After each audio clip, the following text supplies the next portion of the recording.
여러분 안녕하십니까? 이종섭 전 국방장관이 최상병 사건 재검토 직후부터 특정 인물의 의견을 들으라는 취지로 지시를 내린 정황이 MBC 취재 결과 확인됐습니다. 이 전 장관이 지목한 인물은 외압 의혹이 불거지는 국면마다 대통령실과 통화한 것으로 알려진 유재은 법무관리관 등입니다. 공수처는 이 전 장관이 최상병 사건 관련 혐의자를 축소하는 등 가이드라인을 준 걸로 의심하고 있습니다. 오늘 뉴스데스크 박솔립 기자의 단독 보도로 시작합니다. 최상병 사건 기록을 국방부 조사본부가 다시 검토하라. 작년 8월 9일 당시 이종섭 국방부 장관이 조사본부 책임자들을 집무실에 불러 이렇게 지시합니다. 그러면서 유재은 법무관리관과 김동혁 군 검찰단장의 의견을 들으라는 취지의 지시를 내렸다는 진술을 공수처가 확보했습니다. 이 자리에는 유 관리관과 김 단장 두 사람도 있었습니다. 이 장관, 유 관리관, 김 단장.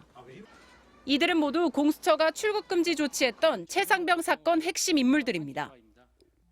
유 관리관은 최상병 사건 기록을 군이 경찰에서 가져온 날 이시원 당시 대통령실 공직기강 비서관과 통화한 사실이 드러나기도 했습니다.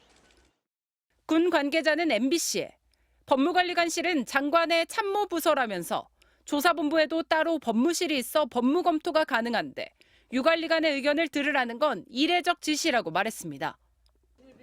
공수처는 이 같은 장관 지시가 일종의 가이드라인이 아닌지 의심하고 있습니다.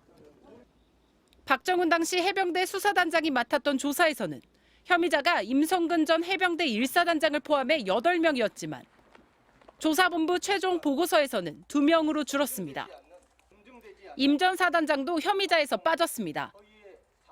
국방부 조사본부 최종 보고서에는 이 장관이 들으라고 한 국방부 법무관리관실과 군검찰단의 의견이 이렇게 실려 있습니다.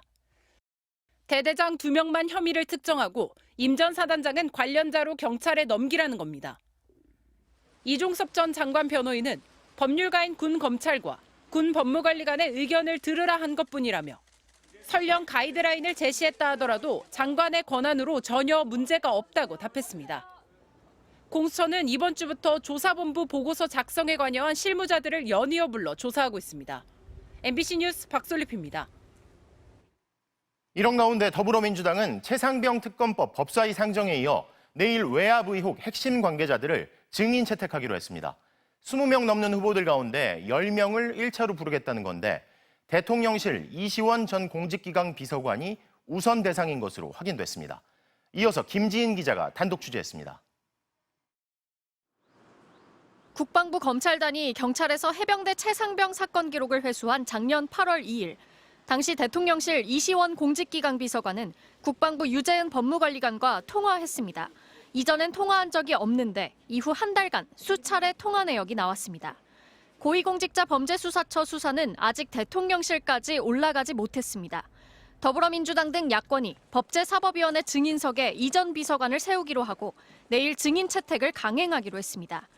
최상병 특검법 입법청문회의 1차 증인 대상자는 10명가량, 이 전 공직기강 비서관과 유재은 법무관리관, 사건 이첩 때 역시 통화 내역이 나온 조태용 전 국가안보실장과 이종섭 전 국방장관, 해병대 수사단 박정훈 대령과 VIP 경로설 발설자로 지목된 김계환 사령관, 범죄 혐의자에서 빠진 의혹의 핵심 임성근 전 해병대 1사단장도 포함됐습니다.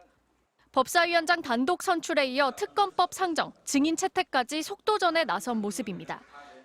더 이상 지체할 시간이 없습니다. 7월 19일이 오기 전에 해병대원 특검법을 반드시 처리하겠습니다.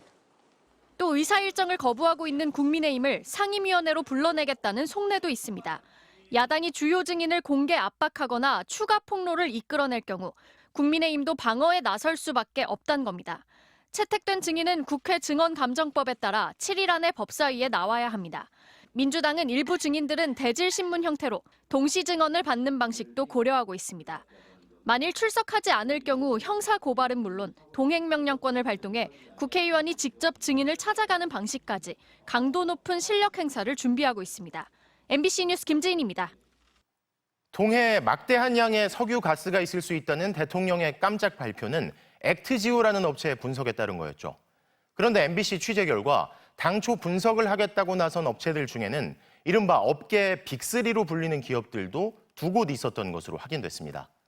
이들을 제치고 선택받은 게 소규모 컨설팅 업체 액트지오인데 이유가 뭐였을까요? 장슬기 기자의 단독 보도입니다.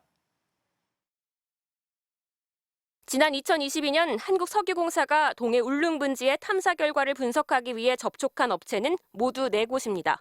입찰 공고를 내기 전 미리 참여 의사를 타진한 겁니다. 실제 입찰한 3개 업체 가운데 최종 선정된 곳이 바로 액트지오입니다. 당시 심해 종합평가에는 총 3개 업체가 입찰한 것으로 알고 있습니다. 그래서 가격적인 요인과 비가격적인 요인, 특히 이제 기술 관련된 부분을 거쳐서 액트지오사가 선정된 것으로 알고 있습니다. MBC 취재 결과 액트지오와 경쟁한 나머지 2개 업체는 슐럼버거와 할리버튼으로 확인됐습니다. 이들은 텍사스 휴스턴에 본사가 있는 세계적인 석유 개발 서비스 업체인데 해당 업계에선 이른바 빅3로 꼽힙니다. 슐럼버거의 경우 고유가 시기 자산 가치가 삼성전자와 맞먹는 수준이었습니다. 하지만 결국 입찰을 따낸 건 1인 기업에 가까운 액트지오였습니다. 이와 관련해 석유공사 측은 액트지오의 아브레우 고문이 이른바 순차층 서학, 심해 퇴적층 분석의 권위자였기 때문이라고 설명했습니다. 또 아브레우 고문이 엑슨모빌 출신으로 심해 탐사 경험이 많다는 점을 고려했다고 강조했습니다. 퇴적층의 발달 양상이라든지 공간적인 분포 이런 것들을 최적으로 연구할 수 있는 방법이 순차층 서학이라는 방법입니다. 또 다른 논란은 아브레우 고문의 동해 분석 결과를 검증했다는 전문가 데이비드 모릭 교수입니다. 이 둘은 같은 논문의 공저자로 이미 알고 있는 사이였습니다. 특히 모릭 교수는 텍사스의 한 대학에서 지질학을 가르치고 있는데 현재 동해 프로젝트를 담당하는 팀장 A씨의 지도 교수였던 것으로 확인됐습니다. 지난 2022년 입찰 당시 A 팀장은 미국 현지에서 아브레우 고문을 직접 만났던 것으로 알려졌습니다. 이에 대해 석유공사 측은 같은 분야의 전문가들끼리는 서로 알 수밖에 없고 A 팀장은 액트지오뿐만 아니라 나머지 2 업체도 모두 방문했다고 설명했습니다. MBC 뉴스 장슬기입니다.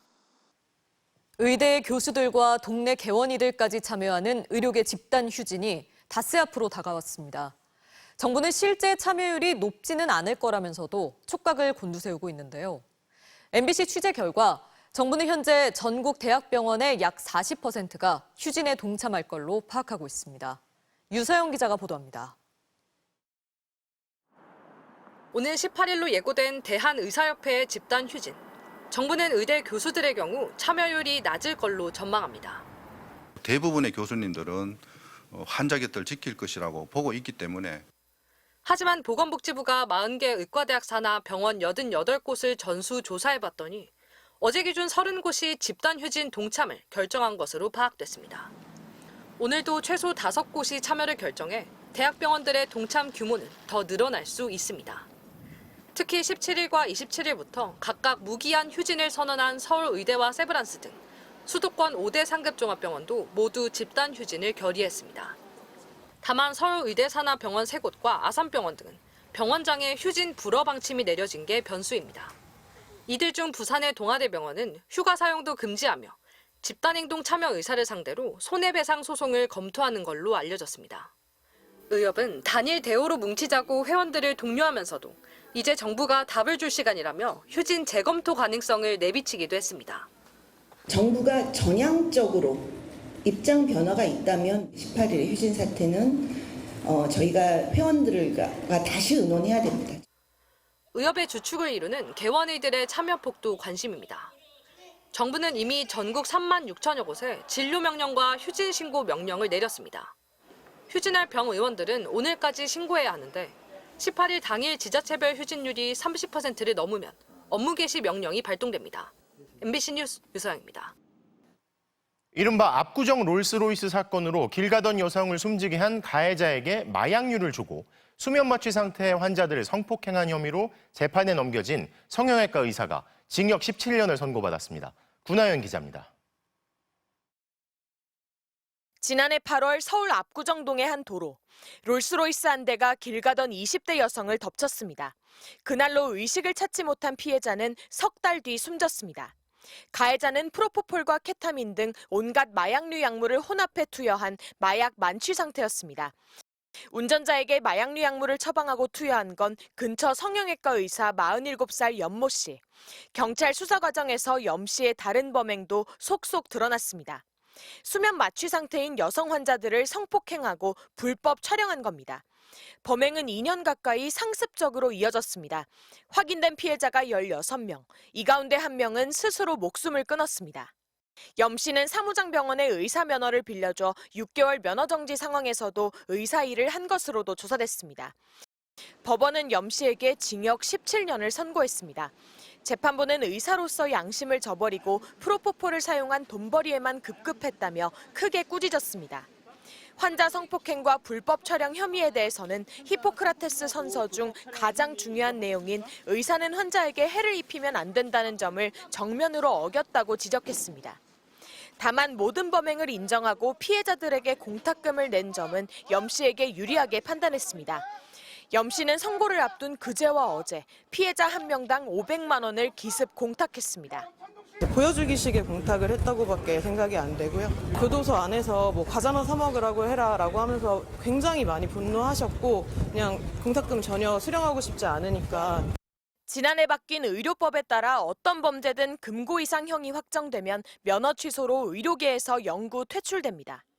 앞서 1심에서 징역 20년을 선고받은 롤스로이스 운전자에 대해서는 항소심 재판이 진행 중입니다. MBC 뉴스 구나연입니다.